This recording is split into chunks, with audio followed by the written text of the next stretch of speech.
Hello, ladies and gentlemen, and welcome back to Georg Mack Plays the Classics. Konami wants you to buy a new peripheral to play Laser Invasion. Back once again is the super weird backstory in the manual that sounds like what we get from AI today. Chic, toxic moron wants to destroy the world.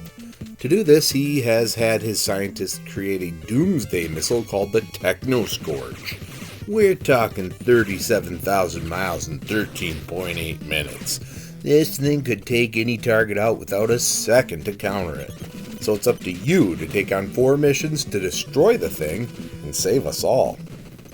Laser Invasion can be played with a normal controller the whole way through, but there are portions that you can use the Zapper or Konami's Laser Scope, which is a headset peripheral that uses voice activation.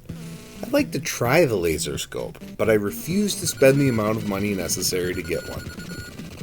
There are 3 modes of play as you go through your missions, beginning with an air combat mode portion in your helicopter, then a scrolling shooting gallery and ground warfare mode, followed by the 3D confusion maze mode to complete your objective. When starting in air combat mode, you choose which missiles you want to be outfitted with. You trade power for quantity here. Then a secondary option system where you can choose among an extra fuel tank, ground bombs, or chaff grenades. Flying happens automatically, but you can brake with the A button, which you'll need to do to land at objectives. Enemies come on screen, and you can shoot at them, or try to avoid them, which is the smarter move. If enemy fire or a missile hits your windshield, you'll take damage or die respectively. There are also occasional obstacles that you have to maneuver around, or it's an instant death. There are bosses that need to be killed in some levels. In order to land at your objective, you automatically descend and have to center your copter with the landing pad. Pressing A slows your descent and gives you more time to get it right. As you move into ground warfare mode, you have a limited amount of health and bullets shown on screen.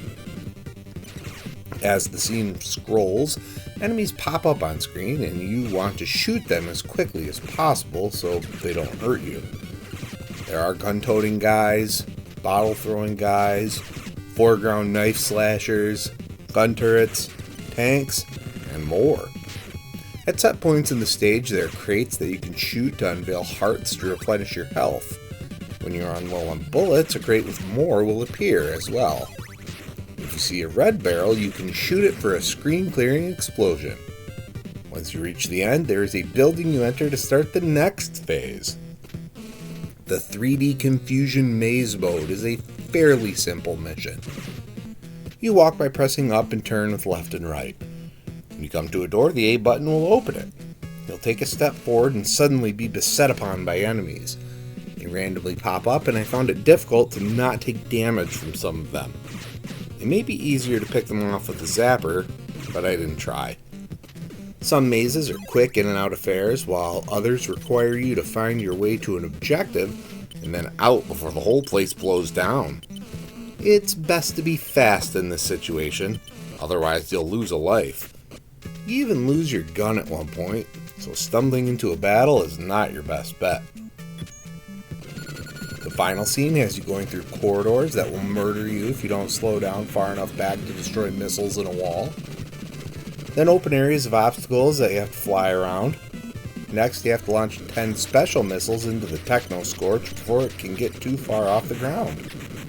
If you succeed there, the final boss stands in your way of victory, but is pretty easily taken down if you're careful to avoid the death shots. Congratulations!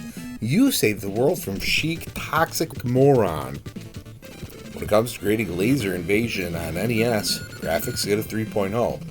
The air combat graphics are actually pretty good with the sprite scaling. Ground warfare stages look fine, but not amazing. The 3D maze scenes are the best any maze levels have looked. Sound gets 2.0. The music and sound effects are definitely Konami, but I don't find them iconic like some other titles out there. Gameplay gets 2.5. The air combat isn't designed particularly well, but the other 2 modes work just fine. Difficulty gets a 2.0. Though you get up to 5 lives and 5 continues, it's far too easy to die because enemy missiles are incredibly difficult to target. Fun factor gets a 2.0. I'm hemming and hawing about this one.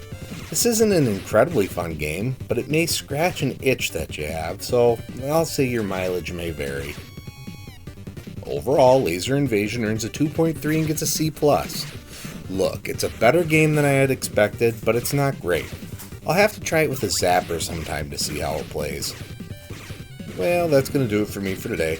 Please make sure to like this video, let me know what you think of Laser Invasion in the comments, and please subscribe to Head Drop Productions here on YouTube, because we want you here for each and every video we release, because it is your destiny.